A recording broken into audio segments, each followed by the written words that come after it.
பீகார்ல இன்னும் சில வாரங்கள்ல தேர்தலானது நடைபெறக்கூடிய ஒரு சூழ்நிலையில தான் அங்கு என்டிஏ கூட்டணி நிச்சயமா தோல்வியை சந்திக்கும் அப்படின்னு முன்னாள் தேர்தல் வியூக வகுப்பாளரும் ஜன் சூராஜ் கட்சியின் தலைவருமாக இருக்கக்கூடிய பிரசாந்த் கிஷோர் அறிவிச்சிருக்காரு.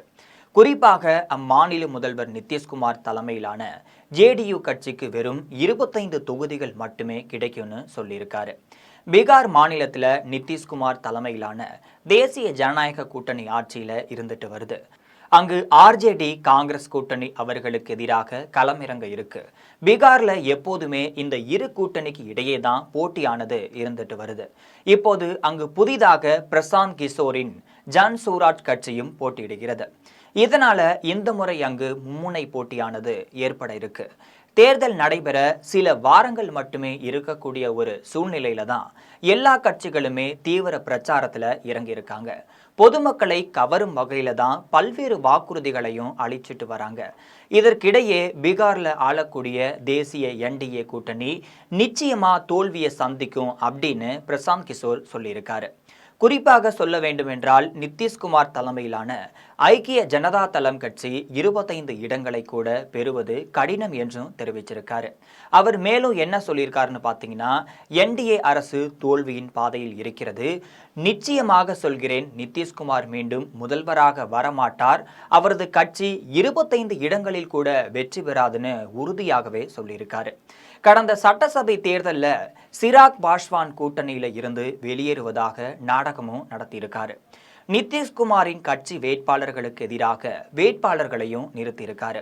அதுல பல தொகுதிகளில் சிராக் பாஸ்வான் கட்சி வேட்பாளர்கள் பலவீனமானவர்களாக தான், ஆனாலும் அதையே நிதிஷ்குமாரால சமாளிக்க முடியவில்லைன்னு சொல்லப்படுது. இதனால அந்த தேர்தலில் நிதிஷ்குமார் கட்சியால 43 இடங்கள்ல மட்டுமே வெல்ல முடிஞ்சிருந்துச்சு. தொடர்ந்து எதிர்க்கட்சிகள் குறித்து பேசிய அவர், இந்தியா கூட்டணியில் நிலைமை சிறப்பாக இல்லை. ராஷ்டிரிய ஜனதா தளத்திற்கும் காங்கிரசிற்கும் இடையே சண்டை முடியாமல் தொடர்ந்து கொண்டே இருப்பதினால் அந்த கட்சியிலே பல அதிருப்தி தலைவர்கள் இருக்கிறார்கள் என்றும் குறிப்பிட்டிருக்காரு.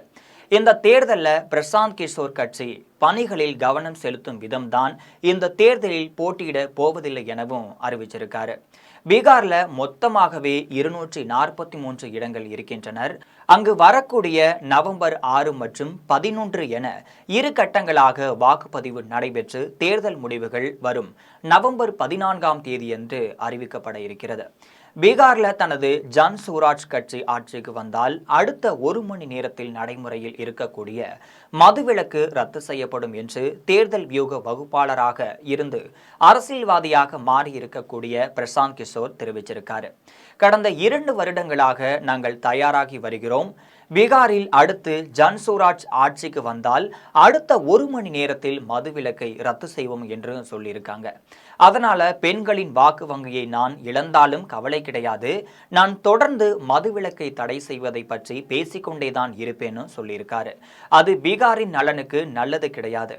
மதுவிலக்கு என்பது நிதிஷ்குமாரின் போலி நடவடிக்கையை தவிர வேறொன்றும் கிடையாது. தற்போதைய மதுவிலக்கு பயனற்றது என்றும் மது வகைகளை வீட்டிற்கே வந்து விநியோகிக்க வழிவகுக்கிறது. இதனால மாநிலத்திற்கு 20,000 கோடி கலால் வரி இழப்பு ஏற்பட்டுள்ளது என்றும் தெரிவிச்சிருக்காரு. முன்னதாக அரசியல் கட்சிகளுக்கு தேர்தல் வியூகங்கள் வகுத்து கொடுத்தவராக இருக்கக்கூடிய பிரசாந்த் கிஷோர், பிரதமர் மோடி, பீகார் முதல்வர் நிதிஷ்குமார், ஆம் ஆத்மி கட்சி தேசிய ஒருங்கிணைப்பாளர் அரவிந்த் கெஜ்ரிவால், திமுக தலைவர் மு.க. ஸ்டாலின் ஆகியோருக்காக தேர்தல்களில் வியூகங்கள் வகுத்து கொடுத்துள்ளார் என்பது குறிப்பிடத்தக்க செய்தியாக பார்க்கப்படுகிறது.